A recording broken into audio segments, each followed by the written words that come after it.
My name is 80 Ways. I'm 41 years old. I'm a cinematographer, sound recordist, video editor, an audio engineer. And I'm here to tell you more about 80 Ways.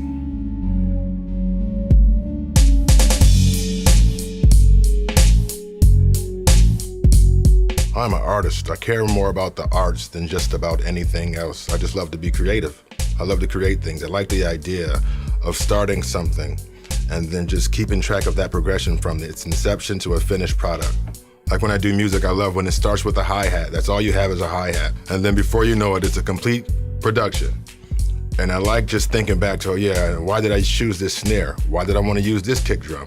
And then it's the same with video. I love being able to take the footage that I've shot and put them all together on the timeline and then go through and pick out the best parts to tell that story best. How can we best tell the story using the footage we've captured and the audio we've captured? I don't consider that work. That's the most fun part to me.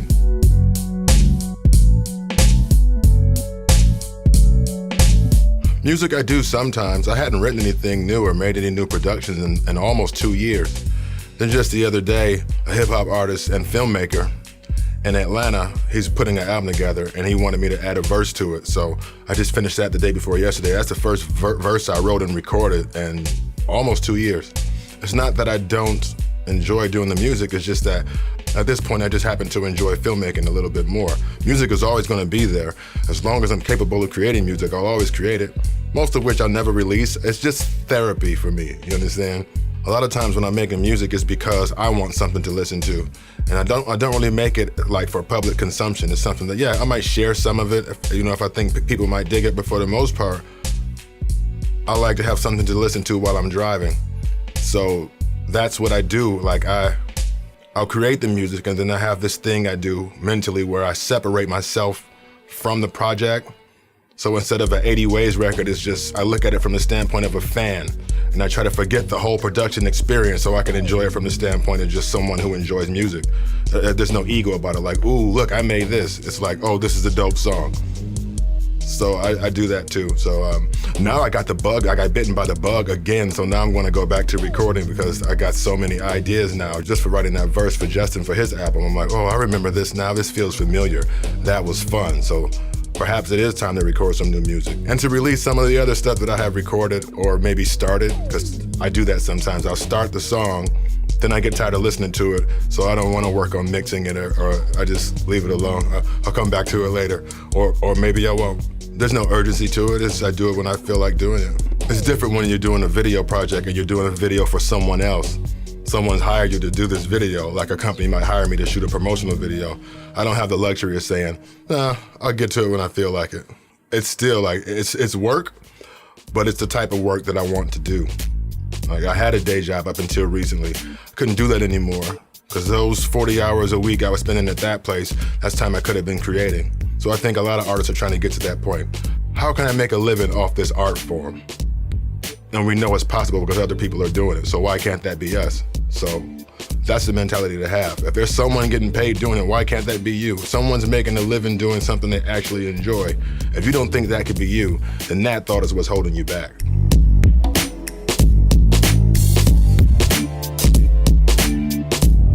I started editing video first, but what happened was I had written a song, Crow's Feet and Reading Glasses, and I wanted to have a video shot for it.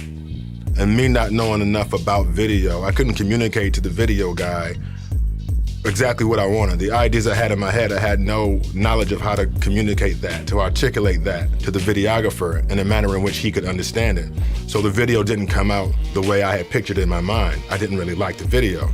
So I said to myself, the money I spent getting that video shot, I could have just bought a camera, learned how to use it, and just did it myself. So that's what I did. Actually, my lady, around 5 years ago, she bought me my first camera as a birthday gift. And so then I just took the time to learn to use it. And I did one music video for free. Then after that, I didn't have to do any free work anymore. After that, I started getting paid for it. And it's just, I've been on that trajectory ever since.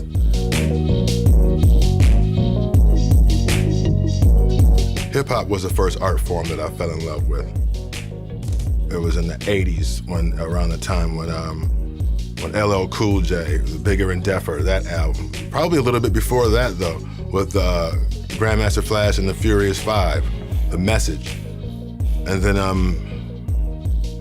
around the time when that LL Cool J Bigger and Deffer album came out, I started writing. You know, I said I want to be a rapper too. That's what I wanted to do.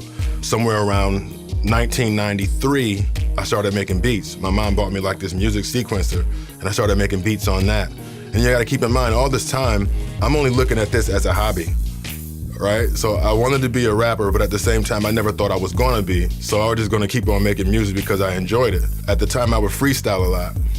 And I used to freestyle over, you would buy a cassette single, and then usually you'd have like the main version on one side, and then on the B side, it's the instrumental. So that's all I would rap to, just instrumentals that I would get on some cassette single that I bought. And then one day, one of my friends started making beats. I'm like, oh, duh, never occurred to me I could make beats. So I started making beats, and then after that, it came to recording. I think around 97, 98, I started recording at home, buying equipment, learning how to use the equipment, making a whole bunch of terrible recordings, and then, getting advice from my cousin, Arnell Carmichael. He would help me out a lot, tell me certain things I could do to make it sound better. And I would go to his studio and I would be a sponge and just absorb everything he was doing and just ask a lot of questions because I wanted to learn this art form. Somewhere like years later, I decided that, I just realized this, I didn't have the ego. I'm not the type of person that wants to be a celebrity. So I would open up my home studio to other artists that would come, and they would pay me for beats and they would pay me for recording time. And so that kept me afloat for a little while. So I still love the art form. I just don't want to be that guy in the public eye doing music for a living,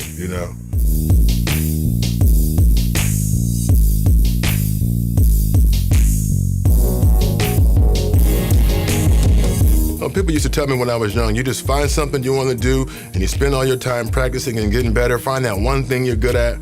But some of us are good at more than one thing, There's many things, art forms and skills and trades that I've learned that I've actually been able to make money from doing. Who says I have to stick to just one thing? No. I don't care how old you are. You might find something that you enjoy. I was in my mid-30s when I decided I wanted to work with cameras. Now I'm making a living at it. 2 years from now, I might decide I want to do something else, and I'll pick it up, and I'll take some time to learn to do it, and I'll get great at it. It's just some people, I think it depends on the person. If that's something you want to do, I wouldn't let anybody tell me that I can't do it. A friend of mine told me a story about her sister. She was married to some ex-NFL player, and one day for her birthday, he bought her easel and a palette and some paintbrushes. She had never done any painting or drawing or never expressed any interest in painting or drawing.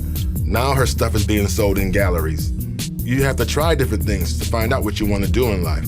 Or you can just stick to the script that your parents and your school feed you and just do what they say you should do because it makes a lot of money.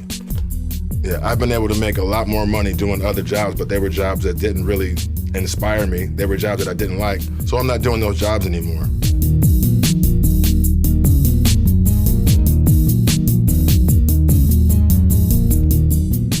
My life was a book, it would probably be called Who Says I Can't? And that's just the type of person I am. I'm not really into tradition and stuff like that and what's traditionally done or what people usually do.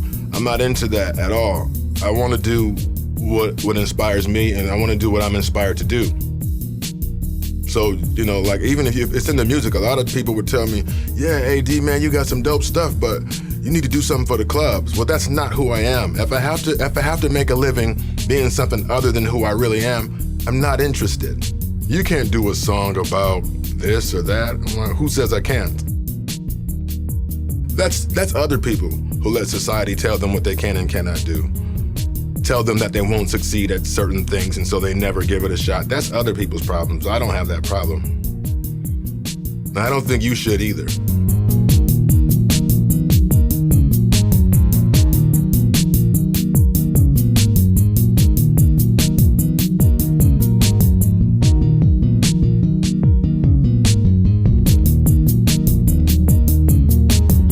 Weighing in with 80 Ways, that came about because I was doing a lot of work, a lot of video work, some audio work. Hired to do sound on a couple films, and those projects were cool. But Like over the years, I've accumulated all these cameras and microphones and lights and the things that I was using. Those were the tools of the trade.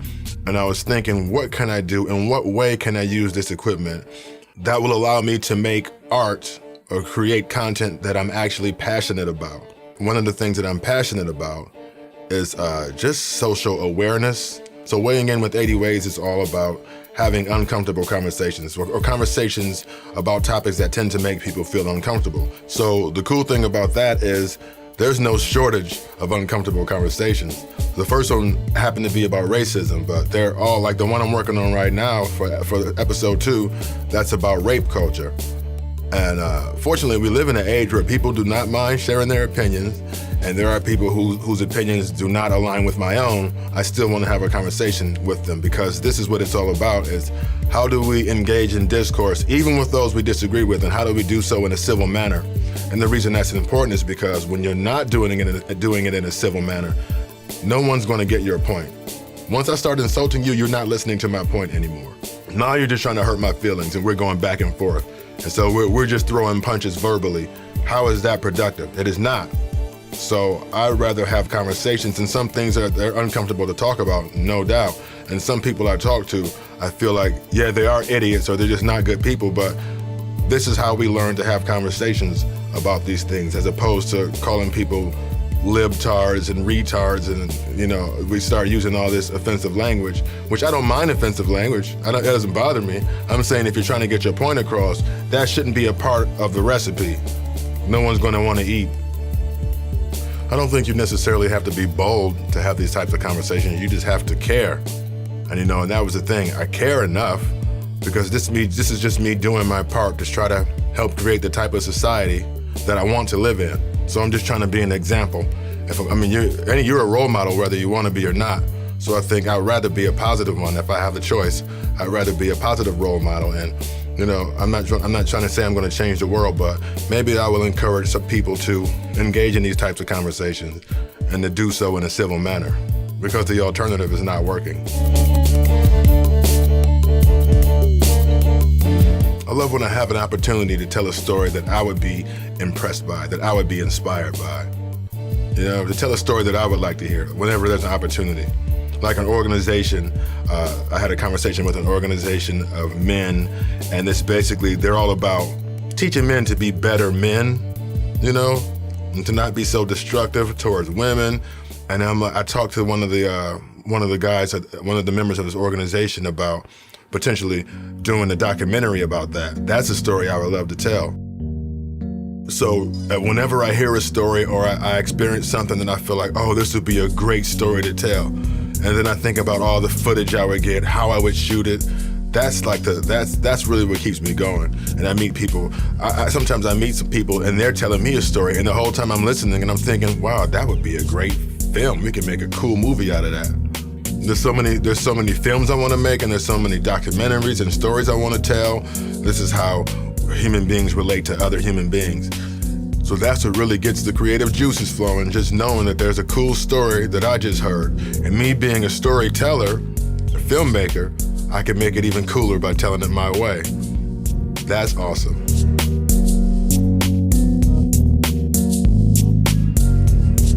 There's a feeling you get when you take something that was a hobby and you turn it into a business. And I think that's a beautiful feeling. I wouldn't necessarily say I was proud of it. I'm not really a proud type of person, but I'm appreciative of it. Because there are a lot of people who aren't going to do that with their lives. They're going to rot in some cubicle at a job that they hate, and they're going to call that a life. That might work for some people. It doesn't work for me. I just want to create until I drop dead.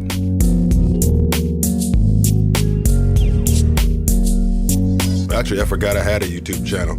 I don't really do much YouTube, but I think I made a YouTube channel, I don't know, a few years ago. I don't even remember what was the first thing I put on it. It was probably some video I had edited. I'm not really active on YouTube. It's just kind of, I try to avoid it because it's so easy to get taken down some rabbit hole and get distracted. So I would say that YouTube probably, 7-8 years ago, and I probably only have a handful of videos on it because like I said, I don't do YouTube much. But all that's going to change now when I get another, I would say 2 or 3 episodes finished of weighing in with 80 Ways.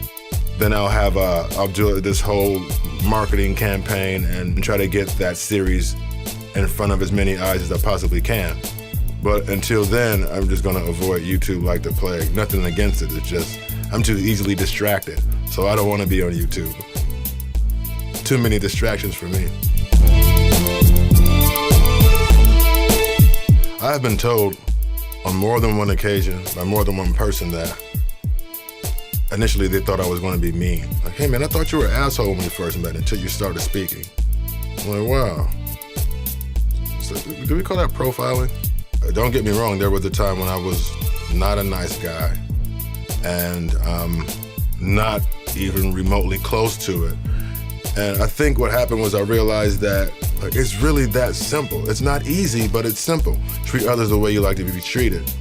And in doing that, you'll encourage other people to do the same thing, hopefully. Because it doesn't always work that way, does it?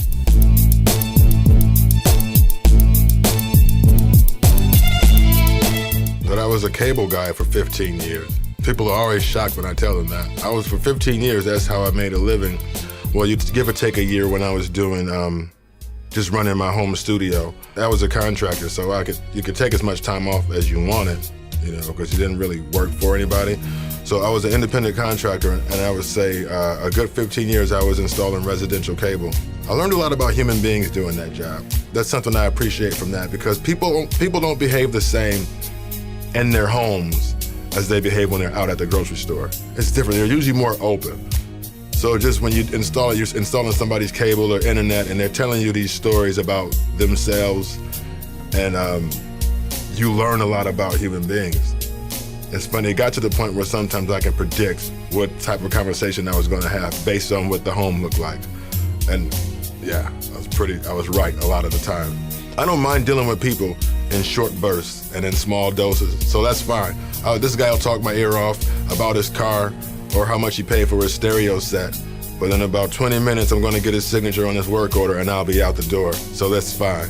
But those stories still stay with me though, because again, like I said, you learn a lot about the human spirit just when you deal with people when they're in their comfort zone. So I liked that part of the job. Everything else about it, other than the pay, I didn't really dig it.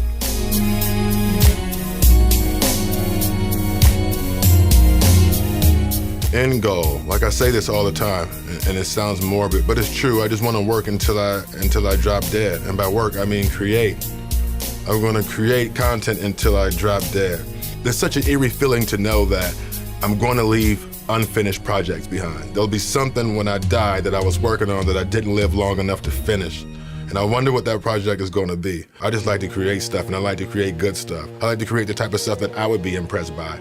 And if somebody else is impressed by it, oh yeah, that's cool. Especially if that somebody else is a client who's paying me to do the project. I love it when they think I've done a great job. I stopped advertising about 7-8 months ago. All my business comes from repeat customers and referrals. And I've managed to stay afloat with that, and it feels great. So now I've been talking to UNCA because I want to start working with interns. I'm doing a web series for the North Carolina School of Science and Math. They're building a new campus in Morganton, North Carolina. And so because this is about students and it's about education, I'd like to get some interns to work with me on that project, people who want to get into the filmmaking aspect or the video editing or just learning how to do proper mic techniques so the sound is good, and post-production, people who want to get involved in this field. I'd be happy, I'd be honored to have an opportunity to teach them.